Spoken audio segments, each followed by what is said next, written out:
Students, आज हमारा दूसरा लेक्चर है। तो पहले लेक्चर में हमने न्यू प्रोजेक्ट करना सीखा था। आज हम दोबारा यहाँ से न्यू प्रोजेक्ट करेंगे। हम देखते हैं कंसोल एप्लीकेशन। कंसोल एप्लीकेशन के अंदर हम यहाँ पर लेक्चर 2 हमने लास्ट टाइम डिस्कस किया था। ये हमारा सोल्यूशन नेम है और ये हमारा प्रोजेक्ट नेम है। ठीक है, ये दोनों आप चेंज भी कर सकते हो, ये लाजमी नहीं है कि ये दोनों सेम हो। तो हम यहाँ से ओके बटन के ऊपर क्लिक करेंगे। ये हमारे पास कमांड एरिया आ गया। यहाँ से मैं जूम सेट कर लेता हूँ ताकि आपको व्यू क्लियर हो जाए। आज हम क्या करेंगे, आज हम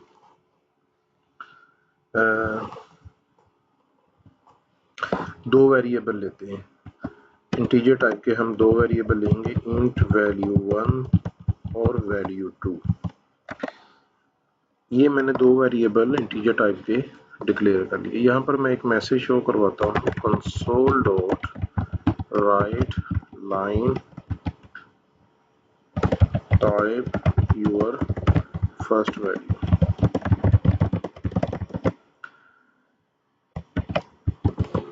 और उसके बाद वैल्यू 1 के अंदर मैं एंड यूज़र से, यानी जो हमारा एंड यूज़र है, जो हमारा सॉफ्टवेयर यूज़ कर रहा है या कंसोल एप्लीकेशन जो इस्तेमाल करेगा, मैं चाह रहा हूँ वो इस वैल्यू 1 को खुद वैल्यू दे। यानी कि यहाँ पर यूज़र से वैल्यू लेने के लिए हमने लास्ट टाइम देखा था, स्ट्रिंग वेरिएबल के साथ हमने काम करके देखा था कि किस तरह से हम इनपुट लेते हैं लेक्चर 1 में। तो यहाँ पर इंटीजर वेरिएबल के अंदर जब हम वैल्यू लेंगे तो यहाँ पर मैं लिखता हूँ कंसोल डॉट रीड लाइन। तो यूज़र जो भी लिखता है, वो जो भी नंबर बेशक लिखे, लेकिन ये हमारा इंटीजर टाइप का वेरिएबल है, इसमें इंटीजर वैल्यू तो जा सकती है, लेकिन यूज़र जो भी लिखता है उसकी बाय डिफ़ॉल्ट डाटा की टाइप जो होती है वो स्ट्रिंग होती है। ठीक है, तो इसलिए इस वेरिएबल को वैल्यू असाइन करने से पहले मैं करूँगा टाइप कास्टिंग, यानी कि अब स्ट्रिंग वैल्यू आ रही है तो स्ट्रिंग वैल्यू तो इंटीजर वेरिएबल के अंदर हमारी नहीं जा सकती। तो इसलिए हम यहाँ पर टाइप कास्टिंग करेंगे, उसको कन्वर्ट करेंगे टू इंट 32। हमने उसको कन्वर्ट किया और इसी तरह एक और मैसेज शो करवाएंगे, console dot right line type your second.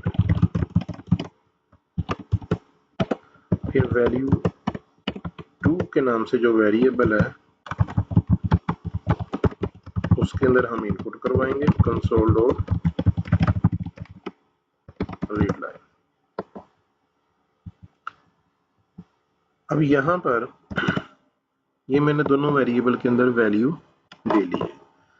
अब मैं इनको प्लस करना चाह रहा हूँ, तो मैं यहाँ पर चाह रहा हूँ कि एक लाइन की मैं खाली स्पेस छोड़ दूँ।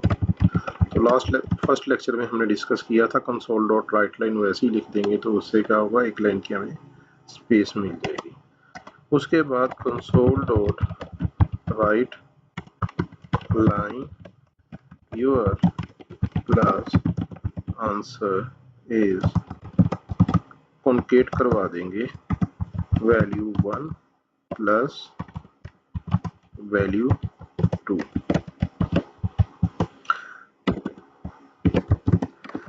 ये कंसोल डॉट राइट लाइन के अंदर मैंने एक मैसेज डिस्प्ले करवाया है, यानी कि एक स्ट्रिंग मैंने लिखी है, ये कॉन्केट करवा दिया। ये कॉन्केटिनेशन ऑपरेटर है, लेक्चर 1 में भी हमने डिस्कस किया था। और इस ब्रैकेट के अंदर मैं क्या कर रहा हूँ, दो इंटीजर वेरिएबल मैंने दिए हुए हैं। यहाँ पर ये प्लस ऑपरेटर क्या करेगा, इन दोनों की वैल्यू को जमा करेगा और जमा करने के बाद इनका जो आंसर आएगा वो उस आंसर को कॉन्केट करवा देगा इस स्ट्रिंग के साथ। ठीक है, उसके बाद एक और मैसेज शो करवा देते हैं, console dot right line your subtract answer is value 1 value 2। और इसी तरह एक और मैसेज शो करवा लेते हैं, console dot right line your division answer is bracket के अंदर वैल्यू 1। तकसीम करने के लिए यहाँ पे हम स्लैश यूज करेंगे, वैल्यू 2 यूर। एक और मैसेज शो करवा देते हैं, यूर मल्टीप्लिकेशन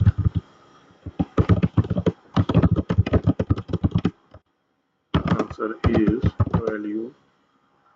दो वैल्यू को जब हमने आपस में मल्टीप्लाई करना होता है तो ये स्टेरिक का साइन हम यूज करेंगे। उसके बाद फिर मैं एक लाइन की खाली स्पेस छोड़ देता हूँ कंसोल डॉट राइट लाइन के साथ। अब मैं एक मैसेज शो करवा लेता हूँ, console dot right press enter for exit.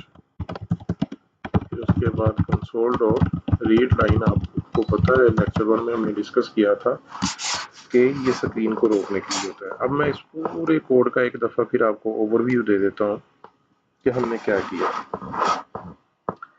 पहले हम इसको चला के देखते हैं इसमें कोई एरर तो नहीं। अगर कोई एरर आता है तो हम उसको देख लेते हैं। ये मैंने फर्स्ट वैल्यू दे दी और ये मैंने सेकंड वैल्यू दे दी। मैंने दो वैल्यू दी हैं। ये वैल्यू यहाँ पे आ रही है, मैं इसको इसके सामने मैसेज के सामने शो करवाता हूँ तो यहाँ से राइट लाइन की बजाय राइट कर देते हैं हम इसको। ठीक है, जहाँ पे मैंने मैसेज शो करवाया है उसके साथ जो राइट लाइन का फंक्शन मैं यूज़ कर रहा था कंसोल क्लास का, उसको मैंने राइट का फंक्शन कॉल करवा लिया। अब दोबारा प्रोग्राम को चलाते हैं। ये देखें, पहले वैल्यू सेकंड लाइन में ले रहा था, अब ये बिल्कुल उसके सामने आ गया। थोड़ा सा रीजनेबल हो गया हमारा सॉफ्टवेयर।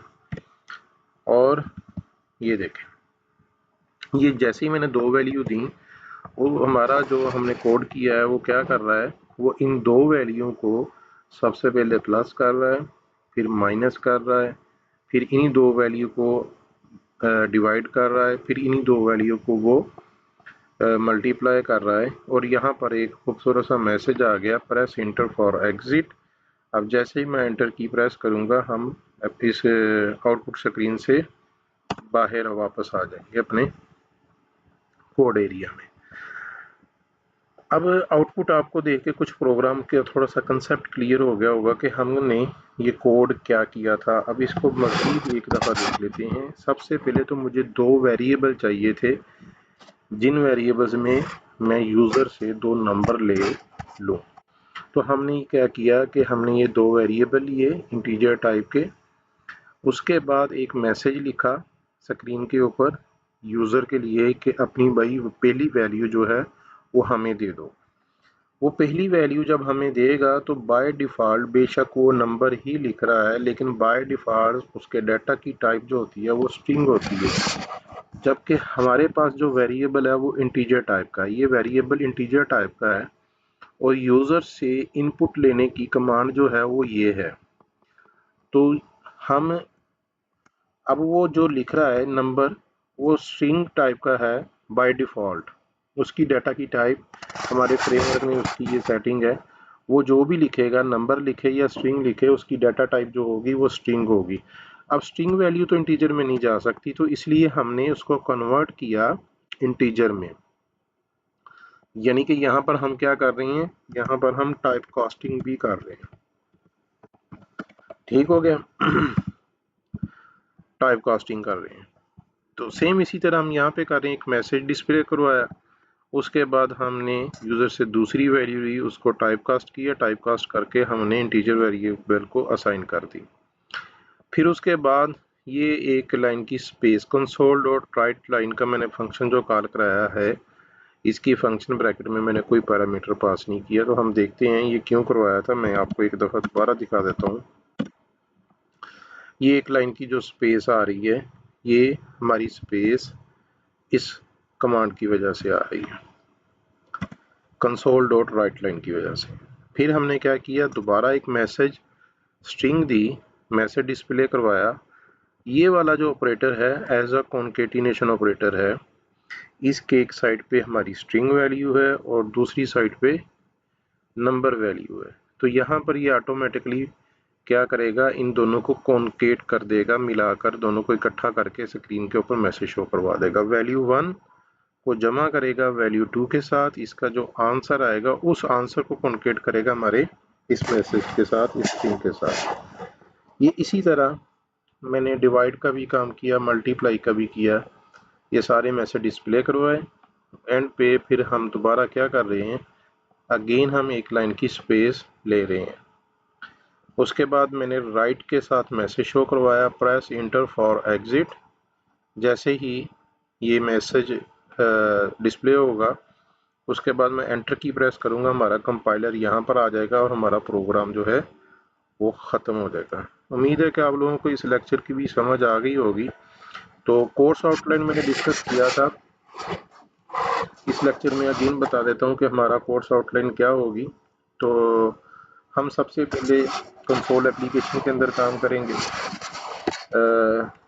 कंसोल एप्लीकेशन यानी कि सी शार्प जो अभी मैं आपको पढ़ा रहा हूँ, तो हम सी शार्प के ऊपर अच्छे से ग्रिप करेंगे।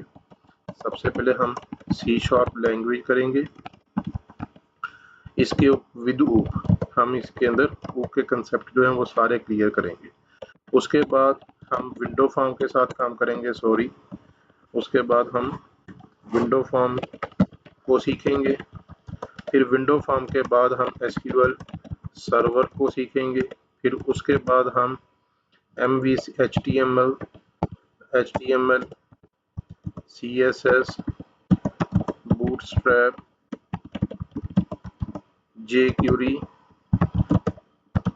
AJAX और MVC 5.2 और MVC के अंदर ही हम क्या एंटिटी फ्रेमवर्क के ऊपर काम करेंगे, और भी बहुत सारी चीज़ें जो हम डिस्कस करेंगे। तो इस पूरे हम प्रोजेक्ट में दो तरह से एप्लीकेशन को डिज़ाइन करेंगे। जब हमारी सी शार्प के ऊपर लैंग्वेज के ऊपर अच्छे से ग्रिप हो जाएगी, फिर हम ऊप के कंसेप्ट को क्लियर करेंगे। जब हमारे ऊप के कंसेप्ट क्लियर हो जाएंगे फिर लिंक और लैम्डा को देखेंगे वो क्या चीज़ है। फिर उसके साथ विंडो फॉर्म की ट्रेनिंग होगी। विंडो फॉर्म के बाद फिर हम HTML CSS bootstrap jQuery AJAX react और ये सारी चीज़ों को डिस्कस करेंगे और एक पूरा ई कॉमर्स प्रोजेक्ट जो है हम वेब के अंदर डिज़ाइन करेंगे। ठीक है, तो डेस्कटॉप एप्लीकेशन भी डिज़ाइन करेंगे। और ये हमारे लेक्चर्स जो हैं इनमें अगर आपको कोई प्रॉब्लम आती है, कोई यानी कि कोई मसला आ रहा है, किसी कंसेप्ट की आपको समझ नहीं आ रही, कोई बात हम कर रहे हैं किसी फंक्शन की समझ नहीं आ रही, तो आप कमेंट करके या पूछ सकते हैं, या हमारे व्हाट्सएप नंबर दिया हुआ है चैनल के ऊपर, आप उस नंबर पर रब्ता करें। हमारी टीम इंशाल्लाह ताला आपको अच्छे तरीके से गाइड करेगी। तो मिलते हैं नेक्स्ट लेक्चर में इंशाल्लाह। तो थर्ड लेक्चर में कुछ मज़ीद चीज़ें जो हैं वो डिस्कस करेंगे। अल्लाह हाफ़िज़।